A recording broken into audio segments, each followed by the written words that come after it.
Hi guys, my name is Prabhav and welcome to my channel. आज मैं अपनी bike TVS Apache 164V के special edition का user review दूंगा। वैसे तो इसके फीचर्स और स्पेसिफिकेशन से रिलेटेड बहुत सारी वीडियोस इंटरनेट पर पड़ी हुई हैं, आप गूगल भी कर सकते हैं। पर यहाँ आज मैं इसके कुछ अच्छी और कुछ बुरी बातों के बारे में बात करूँगा। कुछ पॉइंट्स जो मुझे अच्छे लगे, कुछ पॉइंट्स जो मुझे इसके बारे में सही नहीं लगे। वर्डिक्ट फाइनल मैं नहीं दूंगा, उसमें सारी बातें सुनने के बाद आपको डिसाइड कर सकते हैं कि ये आपको कैसी लगी और आप इसको ख़रीदना है या नहीं ख़रीदना है। तो सबसे पहले बात करते हैं इसके गुड पॉइंट्स के बारे में। मेरा सबसे पहला पॉइंट है लुक्स। ये बाइक देखने में बहुत ही अट्रैक्टिव और आई कैची लगती है। रेड और ब्लैक कलर का जो कॉम्बिनेशन है वो कमाल का लगता है, और इसी वजह से शायद ये सबसे बड़ा फैक्टर था जिसकी वजह से मैंने ये बाइक ख़रीदी थी। सेकंड पॉइंट है इसका परफॉर्मेंस। इस बाइक में 159 सीसी का 4 वॉल्व ऑयल कूल्ड इंजन है जो कि 17.93 पीएस की मैक्सिमम पावर प्रोड्यूस करता है, जो कि बहुत सही है। और अगर पिकअप की बात की जाए तो ये बाइक 0 से 60 kilometre per hour maximum 6 second में पहुंच सकती है, तो ये बहुत अच्छी बात है और ये बाइक बहुत अच्छा परफॉर्मेंस देती है। थर्ड जो है मुझे पॉइंट लगा अच्छा, वो है इसके फीचर्स। वैसे तो लगभग सारे फीचर्स आपको इंटरनेट पर मिल जाएंगे, लेकिन उनमें से जो मुझे सबसे अच्छा लगा वो है राइडिंग मोड्स, ब्लूटूथ कनेक्टिविटी और ABS in front wheel. Riding mode बहुत सही है इसके। अगर हम इसको अर्बन या रेन मोड में चलाते हैं तो ये माइलेज अच्छा देती है, और बट इंजन पूरी परफॉर्मेंस नहीं देता। लेकिन अगर स्पोर्ट्स मोड पर चलाते हैं तो इंजन अपनी फुल पावर प्रोड्यूस करता है और उसमें माइलेज थोड़ा कॉम्प्रोमाइज़ हो जाता है, लेकिन बाइक बहुत स्मूथ और बहुत पावर दिखाती है। जो फोर्थ पॉइंट था वो है ट्रस्ट ऑन ब्रांड। टीवीएस पे मेरा बहुत भरोसा है क्योंकि मेरे पास पहले से ही एक टीवीएस अपाचे 2007 मॉडल है जो कि अब तक बहुत अच्छी चल रही है।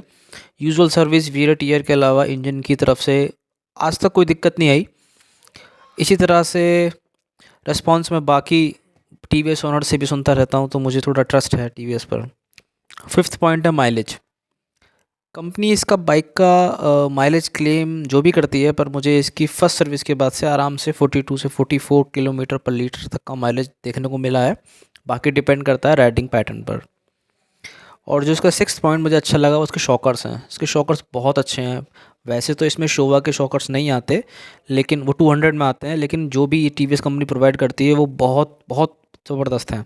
अच्छा लगता है, मतलब बम्पी रोड पे भी अच्छा परफॉर्म करती है, आपको ज़्यादा धचकियाँ नहीं लगती। अब कुछ नेगेटिव पॉइंट्स की बात कर लेते हैं। सबसे पहला नेगेटिव पॉइंट जो मुझे अच्छा नहीं लगा, एक तो उसकी पूरी कंप्लीट फाइबर बॉडी है। वैसे तो आजकल सभी बाइक्स में फाइबर बॉडी ही आ रही है, लेकिन मुझे ऐसा लगता है कि कहीं ना कहीं बाइक का परफॉर्मेंस उससे अच्छा हो जाता होगा, लेकिन ऑनर का कॉन्फिडेंस कॉम्प्रोमाइज़ होता है। इंटरनली इसमें कहीं कहीं फाइबर के नट्स या फिर कह सकते हैं लॉक्स दिए हुए हैं जो कि कुछ लूज़ भी हैं। उनको टाइट करने का कोई ऑप्शन भी नहीं है, बस एक ही ऑप्शन है कि उनको रिप्लेस कर सकते हैं, या तो सेम वही फाइबर के नट्स लगवाएं या उनमें मेटल के कोई नट्स बोल्ट कसवाएं तो शायद सही रहेगा। जो सेकंड नेगेटिव पॉइंट है वो एक्चुअली ये पॉइंट मुझे पॉजिटिव भी लगा था, लेकिन सेम ये नेगेटिव भी है कि इसमें सिंगल चैनल एबीएस है।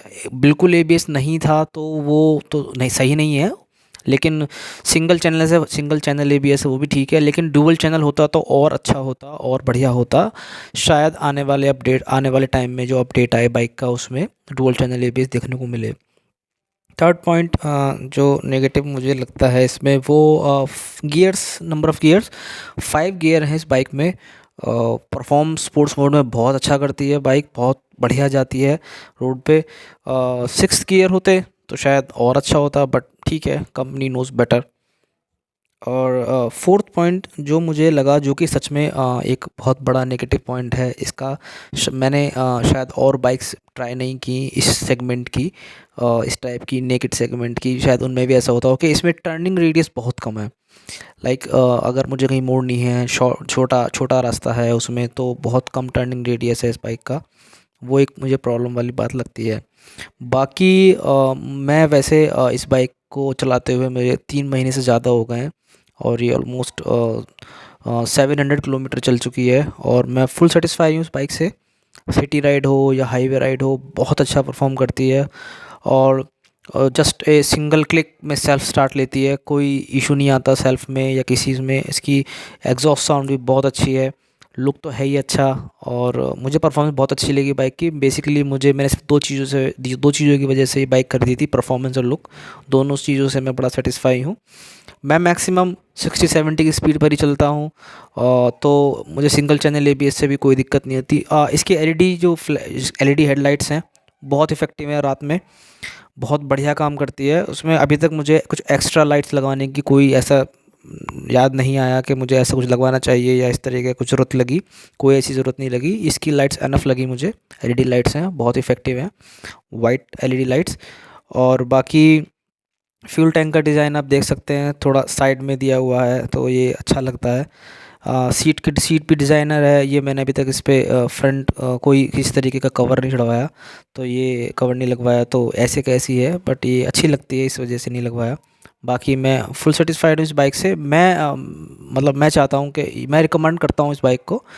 अ, इसका मुझे जो लगता है डायरेक्ट कंपटीशन बजाज पल्सर 160 से है, जो अभी लेटेस्ट लॉन्च हुई है। उसमें डुअल चैनल एबीएस आता है, पर डुअल चैनल एबीएस के अलावा बहुत सारे बाकी ऐसे फीचर्स हैं जिसमें ये बाइक उससे काफ़ी आगे है।